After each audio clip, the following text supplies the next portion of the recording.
How's it going, guys? I wanted to go over some of the at-home pressing variations that we can do. Now, most of these are going to be based around push-ups. And if you already have dumbbells and things at home, you can certainly use those. But for people who don't have any equipment at home, these are going to be some really good options for you in general. Now, not everyone's super strong, not everyone is super weak. So I'm going to go through a progression, hopefully easiest to hardest, in how to do push-ups and variations thereof. And also ways to get different effects from them training adaptation-wise.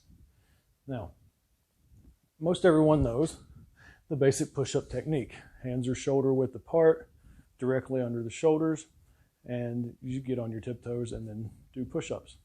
That's going to be the basis of what we're doing, but there are several variations. The easiest version of a push-up that I know of is starting on the knees, of course, but if you spread the knees out and keep the hands close, just like this, the angle from my knees to my shoulders is actually very positive. So most of the weight is going to end up on my knees this way. And I can go down and the stress is very, very low. I have to do these on my fists because my wrists actually hurt a lot from sports over the years. But this is a very easy variation of a push-up. I'm always trying to keep my back rigid and not allowing my hips to come up first or press my shoulders up before my hips. Those are always very key on any push-up variation. Now, if you bring your knees together, they will end up farther back. The angle from my knees to my shoulders is going to be less steep. That means more of the weight is going to be in my hands as I do push-ups, and it becomes a bit more difficult. That is the next step up in the progression. From there, we can go into a wide stance, but on our toes. The wider you go, the easier it should be. Just like that. And then finally, feet together, reached all the way back. And this is the flattest we can really be without having to use something external to prop our feet up.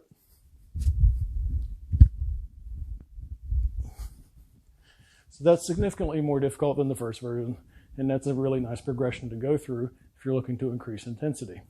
Of course, the next thing to do is to prop the feet up on something like the couch. Not too difficult, pretty self-explanatory. You can go wide stance and then the close stance from that, but either way you do it, it's going to be very difficult.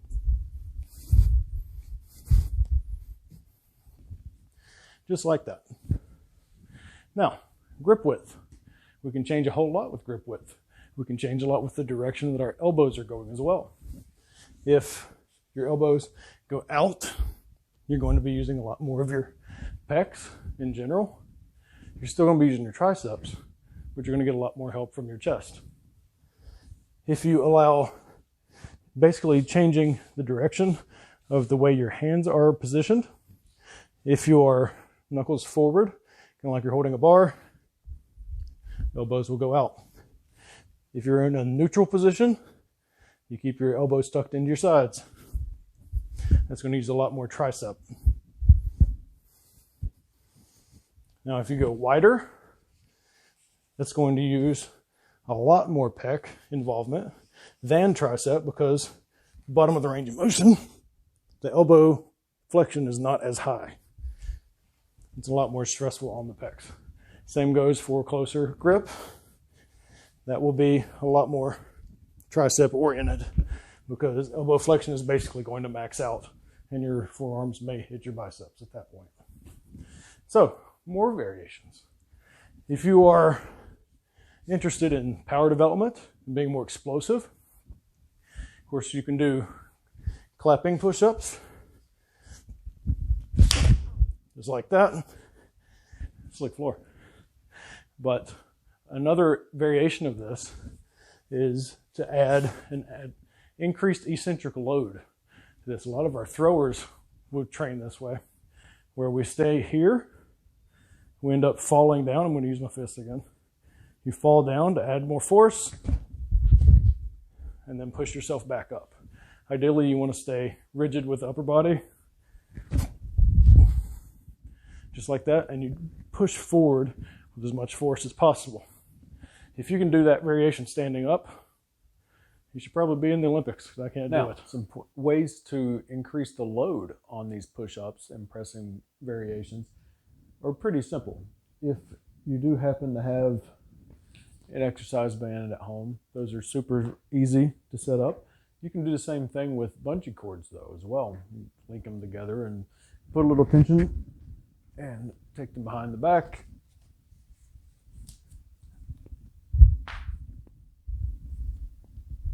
Just like that, and it'll add quite a bit of resistance to your push-ups. You can do any variation essentially using a band wrapped around your back. You can also use the backpack variation. You put it on like a normal backpack, load it up with whatever you want. And as long as you are keeping good posture, that backpack is going to stay on your back. But if your butt starts getting up in the air, backpack is going to go up on your head. It can actually be a good technique feedback tool for you. Those are all some very basic, but having a nice smooth progression through those variations of push-ups should help you keep things mixed up pretty well at home. And if you have any questions, just let me know.